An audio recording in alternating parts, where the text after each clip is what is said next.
শীতের সকালে ধোঁয়া ওঠা নরম খিচুড়ি বা পাতলা খিচুড়ি কম বেশি সবাই পছন্দ করেন। আমার বাসায় তো এই নরম খিচুড়ি সবার অনেক বেশি পছন্দের। বিশেষ করে শীতের সকালে ডিমের অমলেট দিয়ে খেতে তো সবাই খুব পছন্দ করে। তাছাড়া গরুর মাংসের ঝোল, চিকেন কারি দিয়েও খেতে অনেক বেশি মজার হয়। আজকে আমি আপনাদেরকে এই পাতলা খিচুড়ি করে দেখাবো খুব সহজভাবে ঘরোয়া উপকরণ দিয়ে। তাহলে চলুন দর্শক দেখে নিই কীভাবে এই মজাদার নরম খিচুড়িটা আমি রান্না করছি বাসায় থাকা উপকরণ দিয়ে। প্রথমে আমি একটা বাটিতে নিয়ে নিচ্ছি 1 কাপ চাল। এটা নর্মাল ভাতের চাল, রেগুলার যে চাল দিয়ে আমরা ভাত রান্না করি সেই চাল নিয়েছি। আর নিয়েছি 1/2 কাপ ডাল। এখানে আমি মসুর ডালটা নিয়েছি। চাল ডাল খুব ভালোভাবে মিশিয়ে এখন ধুয়ে নিব 3-4 বার পানি চেঞ্জ করে। চাল ডাল আমি খুব ভালোভাবে ধুয়ে পানি চেঞ্জ করে ধুয়ে নিয়েছি। এখন যে পাত্রে আমরা খিচুড়িটা রান্না করব সেখানে আমি চাল আর ডাল ঢেলে নিব। তো আমি পাত্রের মধ্যে আমাদের চাল আর ডাল ঢেলে নিচ্ছি।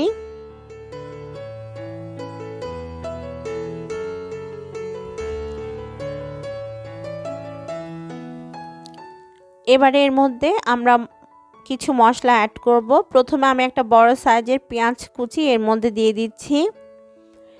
এরপর দিয়ে দিতে হবে অর্ধেকটা দারচিনি স্টিক, একটা তেজপাতা, 3-4টা লং আর 3-4টা এলাচ। সেই সাথে দিয়ে দিব 1 চা চামচ আদা আর 1 চা চামচ রসুন বাটা, 1/2 চা চামচ ধনে গুঁড়া, 1/2 চা চামচ ভাজা জিরার গুঁড়া, 1 চা চামচ হলুদের গুঁড়া, 1/2 চা চামচ লাল মরিচের গুঁড়া আর স্বাদ মতো লবণ। এখানে মরিচের গুঁড়া আর লবণ নিজেদের স্বাদ বুঝে দিতে হবে, যে যেমনটা পছন্দ করেন। 2 টেবিল চামচ দিয়ে দিতে হবে রান্নার রেগুলার তেল। এবারে দিয়ে দিব আমি 4 কাপ পরিমাণ পানি। এবারে সব কিছু খুব ভালোভাবে মিশিয়ে নিতে হবে।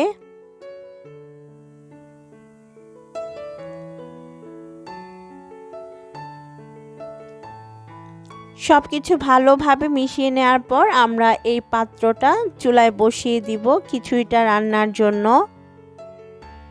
মিশিয়ে নেওয়া হয়ে গিয়েছে আর আমি পাত্রটাকে চুলায় এখন বসিয়ে দিয়েছি।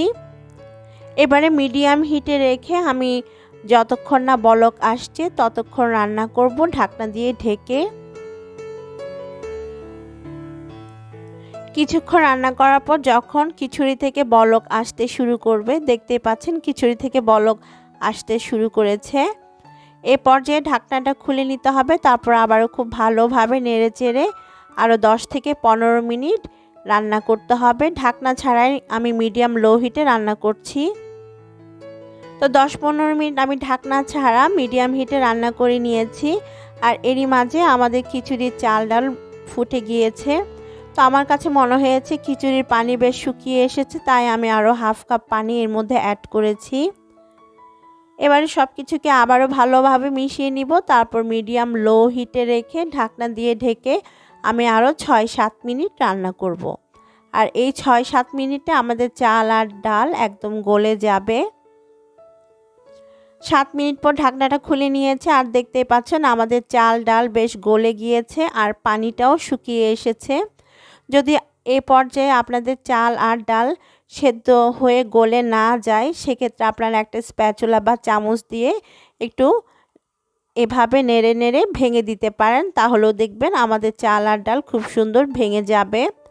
তো আমারটা নিজে থেকেই দেখতে পাচ্ছেন যে একদম ভেঙে গিয়েছে আর পানিটাও বেশ শুকিয়ে গেছে। আমি ঠিক এরকম কনসিস্টেন্সিতে রাখবো আমাদের খিচুড়িটা, আমার কাছে এরকমই ভালো লাগে। তো খিচুড়িটা রান্নার শেষ পর্যায়ে আমরা এখন বাগার দিব। তো আমি এখন বাগারের জন্য চলে যাচ্ছি আমার অন্য চুলায় একটা প্যান বসিয়ে তাতে আমি দিয়ে দিচ্ছি 2 টেবিল চামচ পরিমাণ রান্নার রেগুলার তেল, চাইলে সরিষার তেলও দেওয়া যাবে। এখন এর মধ্যে দিয়ে দিব 1/2 চা চামচ আস্ত জিরা, 2-3টা শুকনা মরিচ দিয়ে দিচ্ছি, সেই সাথে দিয়ে দিব রসুন কুচি 1 টেবিল চামচ আর একটা মাঝারি সাইজের পেঁয়াজ কুচি। এখন সব কিছুকে খুব ভালোভাবে মিশিয়ে ভেজে নিতে হবে গোল্ডেন ব্রাউন কালার করে। চুলার আঁচটা মিডিয়ামে রেখে আপনারা এগুলো ভাজবেন, তাহলে খুব সুন্দরভাবে এগুলো ভাজা হয়ে যাবে। যখন এরকম গোল্ডেন ব্রাউন কালার হয়ে আসবে আমাদের পেঁয়াজ আর রসুন, তখন চুলাটা বন্ধ করে এই বাগারের মিশ্রণটা আমাদের খিচুড়ির মধ্যে ঢেলে দিতে হবে। তো এখন আমি চুলাটা বন্ধ করে দিয়েছি আর আমাদের বাগারের মিশ্রণটা খিচুড়ির মধ্যে ঢেলে দিচ্ছি।